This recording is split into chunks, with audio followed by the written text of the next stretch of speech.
कणकवलीच्या भर बाजारपेठेत मटका मंत्री नितेश राणेंनी टाकली धाड। मंत्र्यांच्या नंतर कणकवली पोलीस मटक्याच्या अड्ड्यावर। भुजबळांच्या पालकमंत्रीपदाला शिवसेनेतून विरोध। सुहास कांदे आणि छगन भुजबळ वाद पुन्हा पेटला।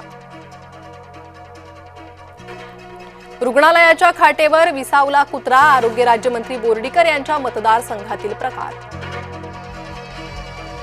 मुख्यमंत्री फडणवीसांचा शरद पवार आणि उद्धव ठाकरेंना फोन। सीपी राधाकृष्णन यांना पाठिंबा देण्यासाठी फोन। बीडीडी चाळकऱ्यांना पुठ्ठ्याच्या नको खऱ्या किल्ल्या द्या। आदित्य ठाकरे यांची मागणी। बीडीडी चाळ किल्ली वाटपावर टीका। मुख्यमंत्री फडणवीस राज ठाकरे भेटीमुळे ठाकरे गटात अस्वस्थता। ठाकरे बंधूंच्या युतीबाबत गोंधळ कायम। धानोरकर कुटुंबात राजकीय फूट। प्रतिभा धानोरकरांचे दीर अनिल धानोरकर भाजपात।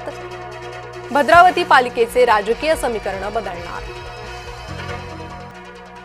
जलालाबादचं नाव आता परशुरामपुरी। योगी आदित्यनाथ सरकारनं घेतला निर्णय। आज गावोगावी बैलपोळा सणाचा उत्साह। मानवी जीवनातील श्रमशक्तीचा सन्मान करण्याचा सण। कबुतरांचा तिघांना कळवळा। मर्यादित वेळेत दाणे टाकण्यासाठी पालिकेकडे केला अर्ज। कबुतरांना खायला घालायला 3 कंपन्या सरसावल्या।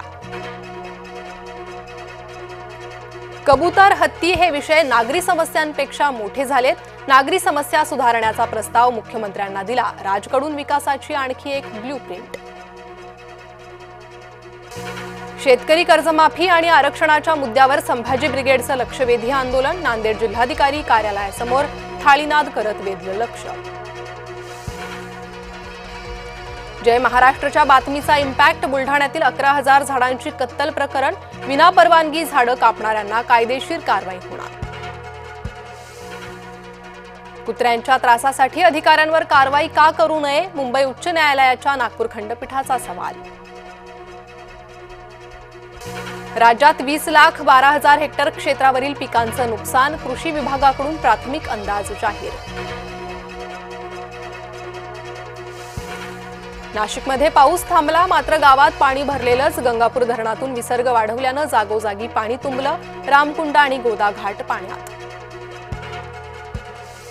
उजनी आणि वीर धरणातून मोठ्या प्रमाणात पाण्याचा विसर्ग। पंढरपुरात पूरस्थिती। व्यासनारायण झोपडपट्टी अंबिकानगरमधील घरात शिरलं पुराचं पाणी।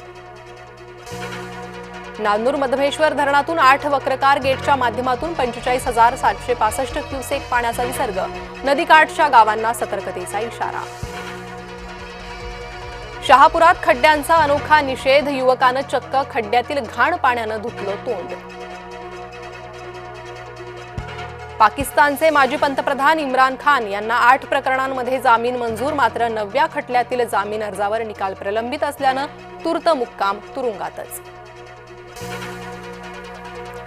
जीएसटीच्या 5% आणि 18% स्लॅबला मंत्रिगटाची मान्यता। आता 4 ऐवजी फक्त 2 स्लॅब असतील। दैनंदिन वापराच्या वस्तू स्वस्त होण्याची शक्यता।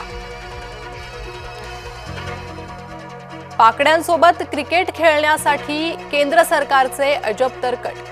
म्हणे बहुसंघीय सामने खेळायला काय हरकत। बाप्पाचा उत्सव तोंडावर। तयारीसाठी भक्तांची लगबग। खरेदीसाठी मुंबईकरांची दादर मार्केटमध्ये एकच गर्दी।